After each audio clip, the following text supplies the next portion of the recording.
আচ্ছা ভাইয়া বলেন, আপনি বলেন, আমার দিকেও বলেন না ওদের দিকে বলেন না।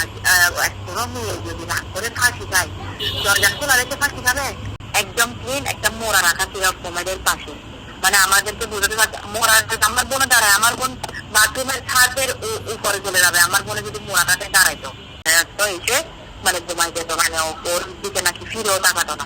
আমার বোনকে মানে রুমের মধ্যে বা রুমে হোক বা দিকে টাকা হোক, আমার বোনকে মানে ও গলা থেকে হত্যা করতো। প্রথম যখন আমার বোনের মানে আজ হয়েছে, এরপর ওর হাজবেন্ড ওকে মোবাইল দিছে না, মোবাইল দেওয়ার পর ওর হাজবেন্ডের নাম্বার যখন ওর মোবাইলে সেভ করছিল, সেভ করার পর আমার বোনের মানে সেভ করার পর ওখানে প্রোফাইল পিকচার আসছিল একটা মেয়ে, মানে নাম্বার ওর হাজবেন্ডের, কিন্তু প্রোফাইল পিকচার হচ্ছে একটা মেয়ে, ঠিক আছে? তো মানে এটা আমাকে বলছে আমার বোন, এরকম ওর হাজবেন্ড কেউ বলতেছে একটা মহিলার ছবি কেন মানে আপনার মোবাইলে, মানে এটা ওর হাজবেন্ডও জানে না যে প্রোফাইল পিকচার একটা মেয়ের ছিল। তো মানে সাথে সাথে কেটে দিছে, এটা আমার বোন সাথে আমার ছবি আমাকে দিছে।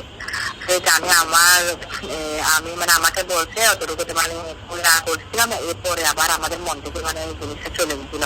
এটা নিয়ে ওর হাজবেন্ডের সাথে মানে কথাবার্তা বলতেছে যে এটা আমার একটা কাজিনের ওয়াইফ, মানে ওর হাজবেন্ড ওকে মোবাইল দেয় নাই দিলে আমি আমার মোবাইলটা ওকে ইউজ করতে দিই। ডিসেম্বরের 25 তারিখ আসতে হয়েছে আমার বোনের বিয়ে হয়েছিল আপনার জানুয়ারির 31 তারিখ, মানে 1 মাস 5 দিন মতো আমাদের বাড়িতে ছিল। যতদিন ওর হাজবেন্ডের সাথে ওর কথাবার্তা হয়েছে, ভালো বলুক বা যেভাবে বলুক ওর সাথে কথাবার্তা হয়েছে, এগুলো আমরা শুনি।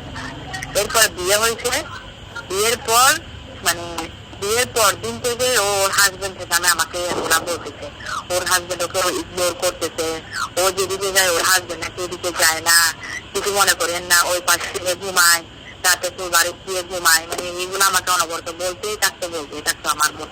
মানে আমি বুঝছিলাম বলছি আস্তে আস্তে ঠিক হয়ে যাবে, মানে দিনে মানে সারাদিনও বাইরে থাকতো, রাতে যখন ইচ্ছা তখন নাকি ও বাসায় আসতো, এসে মানে ঘুমাই যেত, মানে ওর দিকে নাকি ফিরেও তাকাতো না। এটা ওইটা আমার বোনের আজ থেকে ডিসেম্বরের 25 তারিখ, ঠিক আছে? কথা খুব খেয়াল করবেন, এই বয়সটা হচ্ছে ডিসেম্বরের 29 তারিখ। আমার বোনে যখন আমাকে বিয়ের করে ওই বয়সটা আমাকে মানে ওর হাজবেন্ড মোবাইল থেকে তো আমাকে ফরওয়ার্ড দিতে পারতেছে না, ও মোবাইলে মানে বয়সটা ভিডিও করে আমাকে দিছে, মানে আমি শুনছি, মানে আমার বোনের ইয়া ছিল যে মানে আজকে বয়সটা শোনানো, তো কি বলছে আমাকে দিছে। তো আমি আমার বোনকে বলছি যে মানে আমি আমার দিচ্ছি, আমি বলছি হয়তো বলে আগে বলছে এখন না, বলছে যে মেয়ে আপু তুমি আমাকে কি শিখাচ্ছ? আমার আজ থেকে ডিসেম্বরের 25 তারিখ ওর সাথে একটা মেয়ের বিয়ে হয়ে গেছে, ডিসেম্বরের 29 তারিখ ও একটা মেয়েকে বলছে যে আমি তো তোমাকে বলছি বিয়ে করবো। এগুলা নিয়ে আমার বোনের মনে অনেক কষ্ট ছিল, অনেক কষ্ট। এটা ছাড়াও আরো বিভিন্ন ধরনের মেয়েদের সাথে ও আমাদের কোনো মতে মানে আমরা কোনো মতেই যে বুঝতে পারতেছি না আমার বোনের কাছে চাই, কারণ যে জায়গায় ও সুইসাইড করছে বলতেছে সেখানে কোনো স্পেস নাই মানে সুইসাইড করার মতো। একদম ক্লিন একটা মোড়া রাখা ছিল কোমেডের পাশে, মানে আমাদেরকে বুঝাতে পারছে মোড়া, আমার বোনে দাঁড়ায়, আমার বোন বাথরুমের ছাদের উপরে চলে যাবে, আমার বোনে যদি মোড়াটাতে দাঁড়াইতো। আমাদের বক্তব্য হচ্ছে আমরা দেখে শুনে মানে আমাদের ধারণা আমার বোনকে মানে রুমের মধ্যে বা রুমে হোক বা দিকে টাকা হোক আমার বোনকে মানে ও গলা থেকে হত্যা করছে না। এমনি আমার আব্বুকে বলছি যে আপনার মেয়ের জন্য আপনারা যা কিছু দিচ্ছেন আমরা একটা সুতাও রাখবো না, সবকিছু দিয়ে ফেলবো, কিন্তু আপনারা সমাধানে আসুন। তো আমার আব্বু বলতেছি যে জায়গায় আমার মেয়ে চলে গেছে দুনিয়াতে আমি আর কি সমাধানে আসবো। আমি ঘুমছিলাম, লাইট জ্বলতেছিল রুমের, আপনার বোন লাইট বন্ধ করে বাথরুমে গিয়ে কাজ করে ফেলছি। আচ্ছা ভাইয়া বলেন, আপনি বলেন, আমার দিকেও বলেন না ওদের দিকে বলেন না।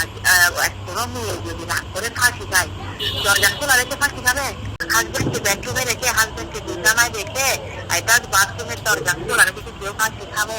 ওরা বাইরের একটা মহিলাকে ডেকে এনে, যেটা আমাদের খালা হয় আর কি, মানে ওদেরও রিলেটিভ আমাদের রিলেটিভ, ওনাকে ডেকে এনে যে আমার মোবাইল থেকে ফোন দিয়ে আমাদেরকে জানাইছে, ওদের শাশুড়ি কিংবা জামাই কিংবা ননদ কেউ আমাদেরকে ফোন করে কথাটা বলে নাই।